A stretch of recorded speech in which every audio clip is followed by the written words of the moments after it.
Last topic है nuclear physics का nuclear fusion. Nuclear fusion अब तक पढ़ाया था फिजन। फिजन का मतलब होता है न्यूक्लियस का टूटना और फ्यूजन का मतलब होता है न्यूक्लियस का जुड़ना। तो जब हमने बाइंडिंग एनर्जी कर्व पढ़ाया था तभी हमने कहा था कि एनर्जी तब रिलीज होती है या तो भारी टूटता है या हल्के जुड़ते हैं। तो हल्के न्यूक्लियाई का जुड़ के एक हैवियर न्यूक्लियस बनाना ये कहलाता है न्यूक्लियर फ्यूजन। लेकिन nuclear fusion is the phenomena of fusing two or more lighter nuclei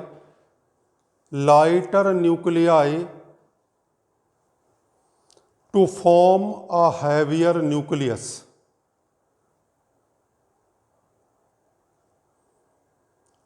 form heavier nucleus. ठीक, सिंपल सा एग्जांपल लिख देते हैं, हालांकि ये डायरेक्ट नहीं है। 1H2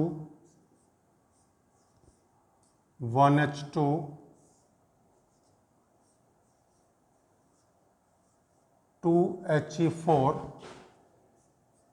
प्लस 27 या 26 मान लो, 26.7 मिलियन इलेक्ट्रॉन वोल्ट। इस केस में राइट हैंड साइड का मास कुछ कम होता है लेफ्ट हैंड साइड से, और ये मास डिफेक्ट कन्वर्ट हो जाता है एनर्जी में according to the relation E=mc²। ठीक है जी। फिलहाल जो लिख लो इसे, फिलहाल जो मतलब की बात बतानी है उसे सुने।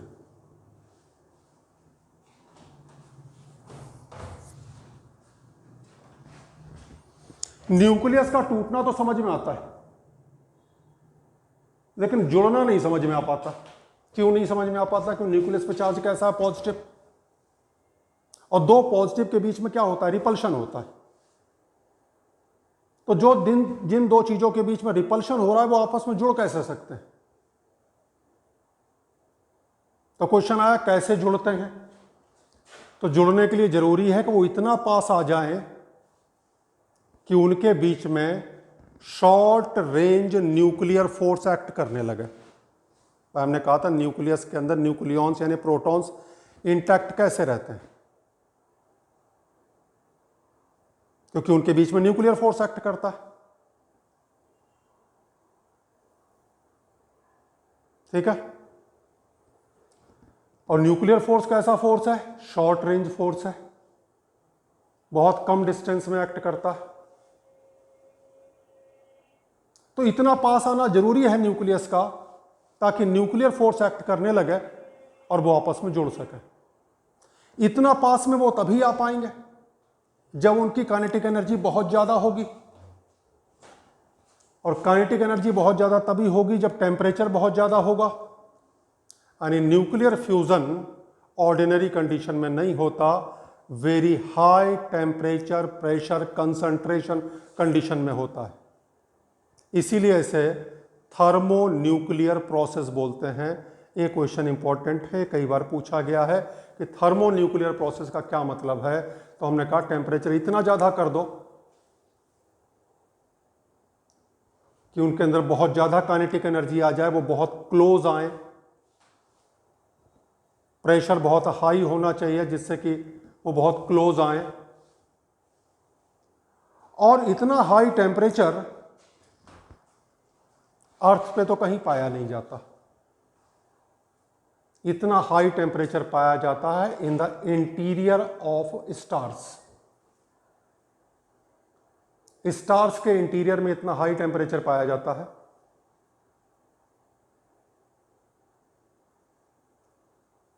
और स्टार्स में एनर्जी का जो सोर्स है वो है न्यूक्लियर फ्यूजन। इतनी बात समझ में आ गई। अर्थ पे इतना हाई टेम्परेचर कब जनरेट होता है? तो अर्थ पे इतना हाई टेम्परेचर तब जनरेट होता है जब एटम बॉम्ब यानी न्यूक्लियर बॉम्ब का एक्सप्लोजन होता है। इसीलिए जो हाइड्रोजन बॉम्ब है, हाइड्रोजन बॉम्ब के साथ न्यूक्लियर बॉम्ब लगा होता है। पहले न्यूक्लियर बॉम्ब ऑपरेट करता है, वो high temperature pressure conditions create करता है, और high temperature pressure conditions create करने से के बाद वो हाइड्रोजन जुड़ने शुरू होते हैं। लेकिन the essential condition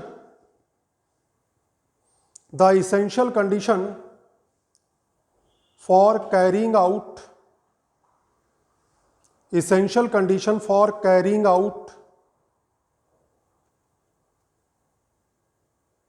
nuclear fusion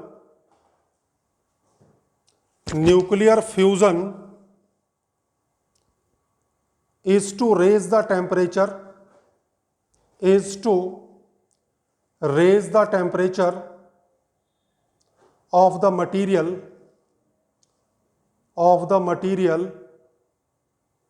so that particles have enough energy due to their thermal motions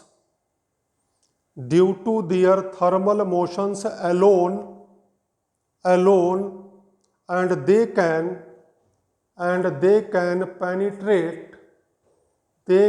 penetrate the Coulomb barrier। Coulomb barrier समझ गए? Electrostatic repulsion. So this process is called thermonuclear fusion।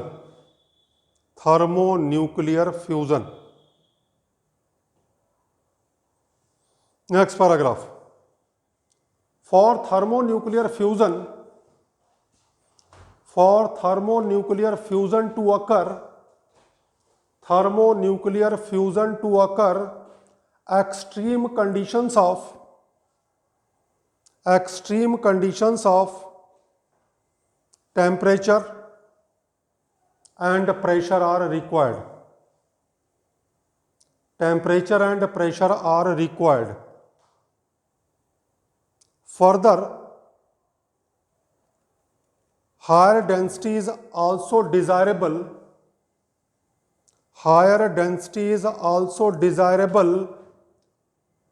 so that collisions between light nuclei occur quite frequently।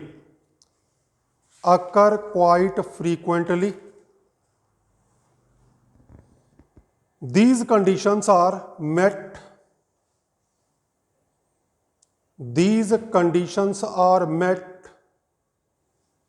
only in the interior of stars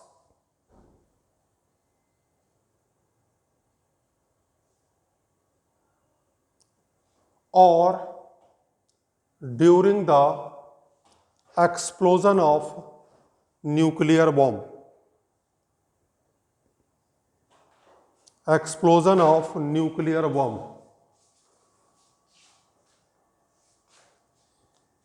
The source of energy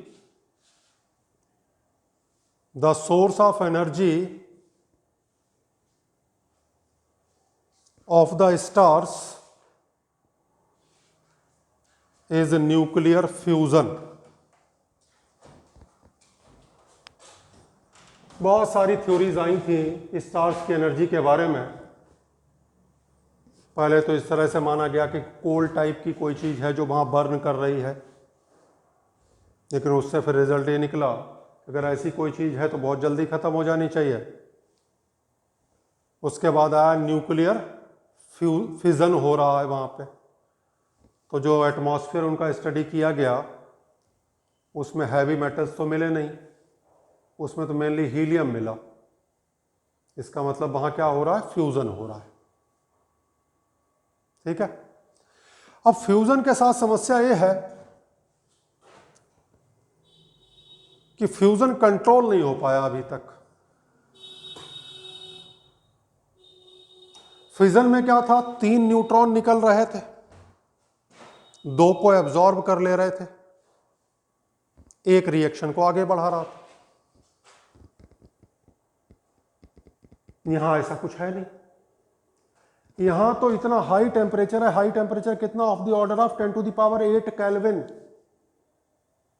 इतने high temperature पे तो material plasma की state में आ जाता है, protons neutron सब अलग हो जाते हैं, इलेक्ट्रॉन्स। इसलिए इसे कन्फाइन करना मुश्किल है। कोशिश अभी भी हो रही है, जब कामयाब हो जाएगी तो हम पढ़ाया करेंगे कंट्रोल्ड न्यूक्लियर फ्यूज़न। अभी तो कंट्रोल्ड न्यूक्लियर फ्यूज़न सिर्फ बता सकते हैं, अभी कंट्रोल हुआ नहीं है। अगर ये कंट्रोल हो जाए तो इसका मेन बेनिफिट क्या है कि इसमें गामा रेज जैसे रेडिएशन नहीं निकलते। दूसरा, इसके जो फिजन प्रोडक्ट हैं वो डेंजरस नहीं है, रेडियो एक्टिव नहीं है।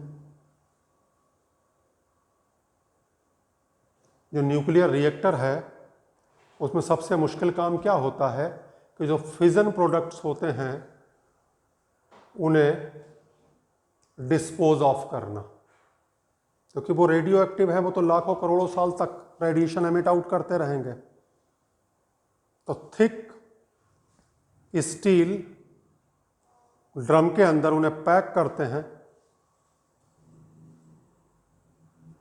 और गहरे समुद्र में या डेजर्ट्स में बहुत गहराई पे उन्हें दबा दिया जाता है। इसमें इसकी कोई ज़रूरत नहीं पड़ेगी। दूसरा ये है कि फिजन का जो फ्यूल है वो लिमिटेड है। फिजन का फ्यूल लिमिटेड है और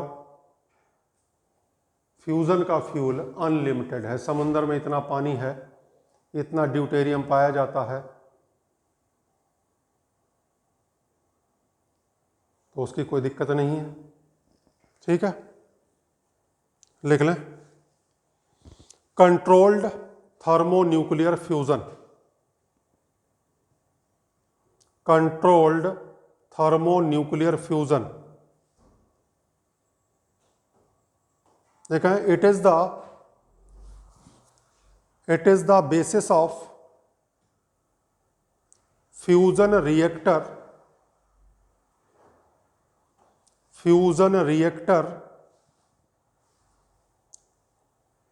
which is the future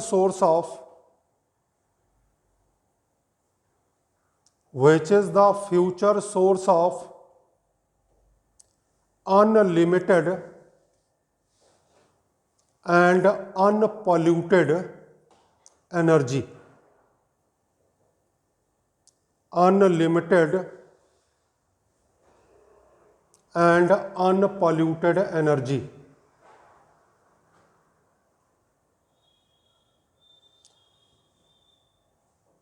Deuterium, the source of deuterons, for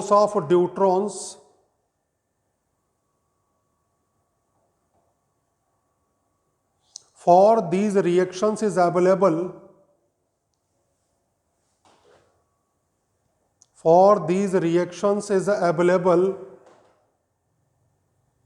in unlimited quantity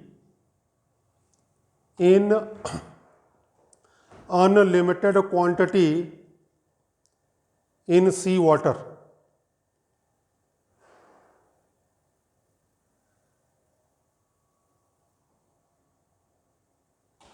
Other requirements for a fusion reactor are: number 1, high plasma temperature of the order of 10⁹ Kelvin. high plasma temperature of the order of 10 to the power 9 Kelvin. Number 2, high particle density.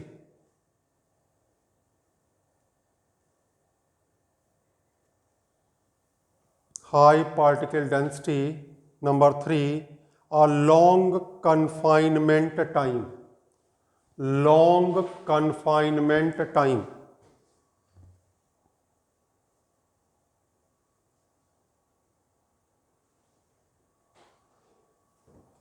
देख लिया जी। एक और आ जाता है कभी कभी philosophy का question, लिख लो जी अपने आप लिख लेना। Right a short note on nuclear Holocaust. Right a short note on nuclear Holocaust. Holocaust किसे बोलते हैं? हिंदी में कहते हैं महाविनाश। तो इसमें आपको क्या लिखना है? इसमें लिखना है कि न्यूक्लियर वेपन्स से क्या क्या नुकसान हो सकते हैं। जितने न्यूक्लियर वेपन्स दुनिया में बन चुके हैं उससे कई बार पूरी दुनिया ख़त्म हो सकती है, यानी पूरी की पूरी अर्थ लाइफ के लिए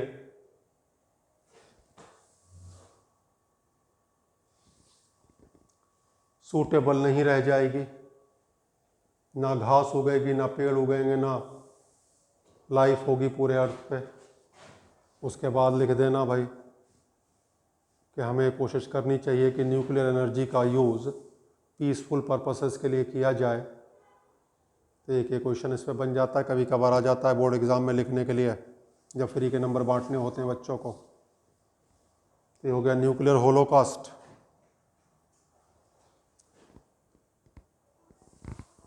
तो ये ख़त्म होता है न्यूक्लियर फिजिक्स।